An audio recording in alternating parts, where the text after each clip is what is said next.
अस्सलाम वालेकुम everyone and welcome back to my YouTube channel. और आज मैं जिस फ़ोन का रिव्यू करने वाला हूँ, अपना पर्सनल ओपिनियन डिटेल में रिव्यू आपके साथ शेयर करने वाला हूँ, उसका नाम है techno caiman 40 pro. Pakistani market के अंदर 8 GB रैम 256 GB रोम वाले वेरिएंट के साथ पाकिस्तानी मार्केट के अंदर जो प्राइस की गई है वो है 65,000 रुपये। 8 GB रैम 256 GB वाले वेरिएंट आफ्टर डिस्काउंट आपको 61 का 62 का ये आपको 62-63 के आसपास आपको देखने को मिल जाता है ईजिली ऑफलाइन मार्केट के अंदर। बट क्या इस फ़ोन की तरफ जाना चाहिए?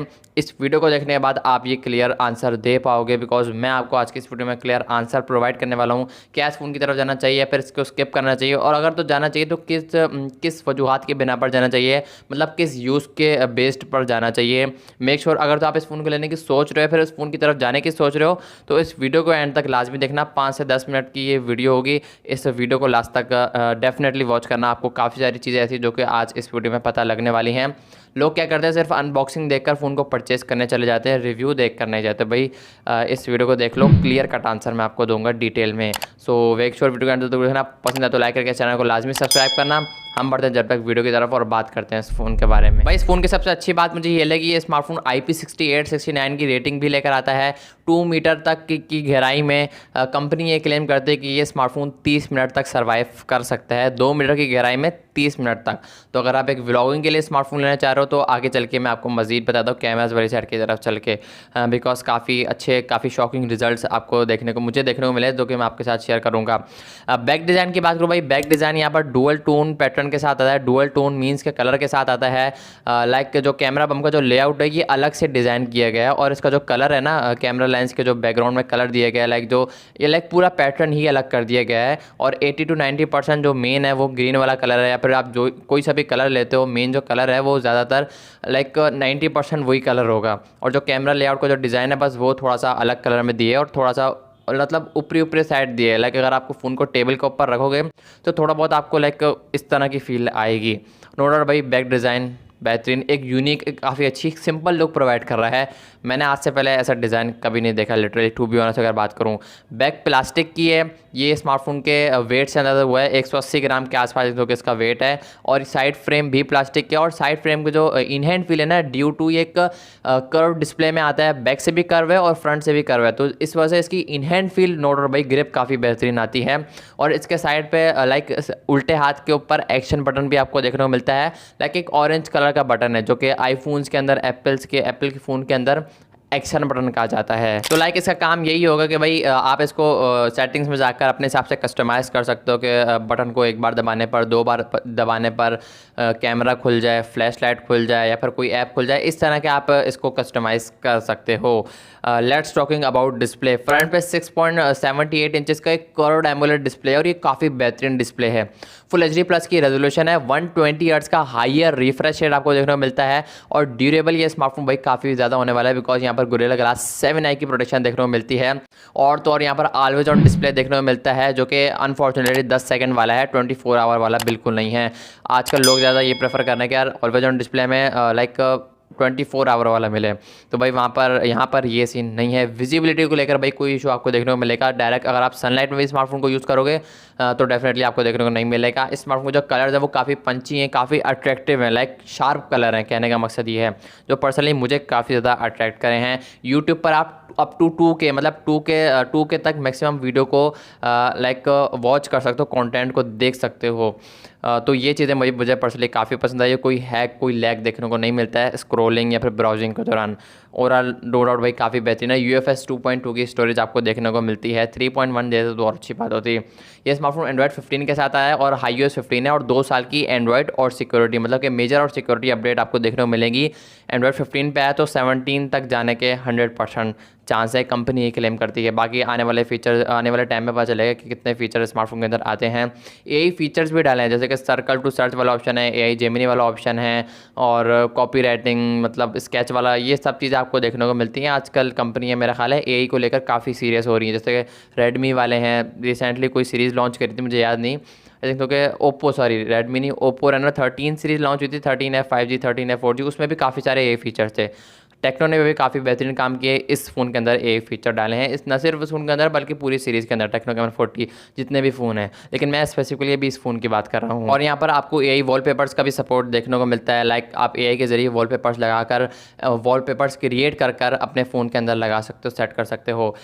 अब बात कर लेते हैं मेन चीज़ की जिसकी वजह से पूरा का पूरा फ़ोन चलता है, जो कि है परफॉर्मेंस मींस के प्रोसेसर।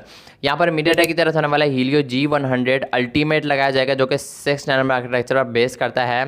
यहाँ पर मीडियाटेक Helio G100 अल्टीमेट लगा तो दिया। अगर मैं पबजी से रिलेटेड बात करूँ तो 40 FPS पबजी में आपको देखने को मिलेंगे जायरो हार्डवेयर बेस, मतलब बेसिक लेवल की आप इसके अंदर पबजी इंजॉय कर सकते हो। इतनी ज़्यादा अगर आप ज़्यादा इंटरेस्ट रखते हो पबजी के अंदर 60 FPS 90 FPS वाले मज़े चाहिए तो yes this phone is definitely not for you. आप इसके अंदर बेसिक से गेमिंग कर सकते हो। लाइक अगर आप थोड़ी बहुत ज़्यादा भी करते हो तो भी चल जाएगा। लाइक अगर आप 40 FPS पे इंजॉय करते हो गेमिंग तो yes this phone is for you. लेकिन अगर लोग होते हैं ना जिसको 90 FPS ही चाहिए, 60 FPS ही चाहिए, पूरा पूरा दिन गेमिंग में लगे रहते हैं, तो वो चीज़ नहीं है भाई। ये सोशल मीडिया ब्राउजिंग के लिए, नॉर्मल यूजर्स के लिए और हल्के फुल्के गेमिंग के लिए, हल्के फुल्के कैमरास के लिए, लाइक ओवरऑल ये एक मिड रेंज है, सारी चीज़ों के हिसाब से एक मिड रेंज फ़ोन है। प्राइस के हिसाब से भी सही है, डिस्प्ले भी काफ़ी अच्छा है, कैमरास के काफ़ी मिड रेंज हैं और ओवरऑल परफॉर्मेंस प्रोसेसर भी काफ़ी मिड रेंज है। एकदम नॉर्मल फ़ोन है, ना ज़्यादा अच्छा है ना ज़्यादा बुरा है, बीच में ये लाया कर रहा है ये स्मार्टफोन। ओवरऑल काफ़ी अच्छी चीज़ें मैनेज करता है भाई। टेक्नो ने काफ़ी अच्छी काम करने की कोशिश की है मुझे लगता है। बैक कैमरास की बात करूँ, बैक पर 3 लेंस है लेकिन यहाँ पर डुअल कैमरास का सेटअप है, बस ये मुझे पता नहीं आजकल कंपनियाँ क्या कर रही हैं, तीसरा लेंस खाली छोड़ देती हैं। 50 का मेन है जो कि OIS के साथ आता है, ऑप्टिकल इमेज स्टेबलाइजेशन के साथ आता है, मीन्स कि आपको वीडियो के अंदर OIS का सपोर्ट देखने को मिलेगा डेडिकेटेड। दूसरा यहाँ पर कोई अल्ट्रा वाइड सेंसर है, आप अल्ट्रा वाइड सेंसर से भी फ़ोटो वगैरह ले सकते हो। आफ्टर प्रोसेसिंग जो फोटो के रिजल्ट्स निकल कर आते हैं वो आउट क्लास होते हैं। लाइक अगर आप फोटो को कैप्चर कर रहे होगे तो इतनी ज़्यादा समझ आपको नहीं आएगी, बट जो आफ्टर प्रोसेसिंग 2 से 3 सेकंड लेगा, काफ़ी बेहतरीन ये smartphone processing after processing photo का रिजल्ट्स निकाल कर देता है। फ़ोटो की बात करें तो फ़ोटो काफ़ी सैचुरेटेड टाइप होती हैं, डिटेल नॉर्मल है, इतनी अच्छी नहीं होती, कलर थोड़े बहुत हल्के फुल्के फीके रखता है, पीला पीला थोड़ा बहुत मैंने आपको बताया, थोड़ा बहुत सैचुरेटेड टाइप ये स्मार्टफोन ले जाता है। ओवरऑल ये डिपेंड करता है आप पर कि आप किस टाइप के कलर को पसंद करते हो। मैं थोड़ा डार्क, थोड़े contrast, sharpness, attractive type colour को सपोर्ट करता हूँ, तो ये आप पर डिपेंड करता है। थोड़े बहुत फीके मुझे लगे मेरे हिसाब से, बाकी ये आप पर डिपेंड करता है। बाकी फ्रंट पे भी 50 मेगापिक्सल की सेल्फी है, ये फ्रंट एंड बैक दोनों से 2K तक मैक्सिमम वीडियो को सपोर्ट करता है। बट अगर मैं ऑन पेपर स्पेसिफिकेशन की बात करूँ जो गूगल पे आ रही हैं, वहाँ पर 4K 30 FPS, 4K 60 FPS, 4K 30 FPS definitely वहाँ पर लिखा हुआ आ रहा है, बट यहाँ पर 2K मैक्सिमम सपोर्ट दिया गया है। बिकॉज यहाँ पर मीडियाटेक की तरफ से जो Helio G100 अल्टीमेट लगाया गया है इस फ़ोन के अंदर, वो 4K को सपोर्ट ही नहीं करता है। तो भाई ऑन पेपर स्पेसिफिकेशन में ये लोग पता नहीं, आई डोंट नो कैसे लिख सकते हैं, इतनी बड़ी मिस्टेक तो नहीं हो सकती। बाकी लेट्स सी के क्या होता है आने वाला टाइम में, अपडेट के साथ मुझे लगता है ये लोग 4K 30 FPS ये लोग दे देंगे। खैर मजाक कर रहा हूँ, ओवरऑल काफ़ी अच्छे कैमरास परफॉर्म करते हुए नज़र आए हैं, बट इतना अच्छा परफॉर्म, हाँ ये डिपेंड करता है लाइटिंग के ऊपर। पोर्ट्रेट्स काफ़ी अच्छे हैं, बैकग्राउंड ब्लर काफ़ी अच्छा है, बट हल्का फुल्का कभी कभार एज डिटेक्शन में काफ़ी इशू देखने को मिल सकता है आपको। अगर बैकग्राउंड काफ़ी डिफरेंट हो, काफ़ी हार्ड हो, लाइक इसको ब्लर करने में भाई काफ़ी ज़्यादा मुश्किल होगी, तो इसलिए आसान से बैकग्राउंड के साथ पीछे बिल्कुल नॉर्मल जैसे मेरा आपको दिख रहा होगा, अगर आप ऐसे लाइटनिंग कंडीशन अच्छी हो तो काफ़ी अच्छी फ़ोटो निकाल कर देता है। अब बात कर लेते हैं इस फ़ोन के बैटरी वाले साइड को लेकर, जिसकी वजह से पूरा फ़ोन जलता है। तो यहाँ पर 5200 mAh की बैटरी के साथ साथ 45 वाट की फास्ट चार्जिंग का सपोर्ट आपको देखने को मिलता है। तकरीबन ये स्मार्टफोन मेरे हिसाब से 1 घंटे के अंदर अंदर फुल चार्ज हो जाएगा और 1.5 से 2 दिन का ये स्मार्टफोन एवरेज बैकअप आपको निकाल कर दे देगा। अगर तो आप नॉर्मल यूज़ करते हो तो 8 घंटे के आसपास स्क्रीन ऑन टाइम देगा। अगर आप पबजी खेलते हो तो 6 घंटे के आसपास, 6.5 से 7 घंटे के आसपास ये स्मार्टफोन आपको स्क्रीन ऑन टाइम देगा स्टार्टिंग में। फिर जैसे जैसे आप यूज़ करते जाओगे फिर इसका स्क्रीन ऑन टाइम कम होता जाएगा आने वाले सालों में, तो हर फ़ोन के अंदर होता है। ओवरऑल फाइनल कंक्लूजन की बात करूँ तो भाई ये स्मार्टफोन थोड़ा बहुत ओवर प्राइस लॉन्च हुआ है, ना ये स्मार्टफोन ज़्यादा ओवर प्राइस लॉन्च हुआ है और ना ही ये स्मार्टफोन इतना ज़्यादा वर्थ इट है। ये एक मिड के हिसाब से, मिड रेंज के हिसाब से एक बेस्ट फ़ोन है। मेरे हिसाब से अगर मैं अपने पर्सनल ओपिनियन की बात करूँ, आप किसी और की वीडियो देखोगे तो वो अपना पर्सनल ओपिनियन आपके साथ शेयर करेगा, लेकिन मैं इतनी आसानी से कभी किसी फ़ोन की तारीफ़ नहीं करता हूँ। अगर तो आप मेरी वीडियोस देखते हो आपको ये बात पता होगी। ओवरऑल बैक डिज़ाइन मुझे पर्सनली काफ़ी ज़्यादा अट्रैक्ट किया, कैमरास काफ़ी ओवरऑल डिसेंट परफॉर्म करते हुए नजर आए प्राइस सेगमेंट के हिसाब से। अब प्राइस स्मार्टफोन की 65,000 रुपये इवन ज़्यादा है, आपको 61-62 के आसपास ये स्मार्टफोन आफ्टर डिस्काउंट ईजिली मिल जाएगा ऑनलाइन ऑफलाइन मार्केट के अंदर। और देख सकते हो आप इस फ़ोन की तरफ, ना ये स्मार्टफोन इतना ज़्यादा वर्थ इट है और ना ही ज़्यादा ओवर प्राइस है।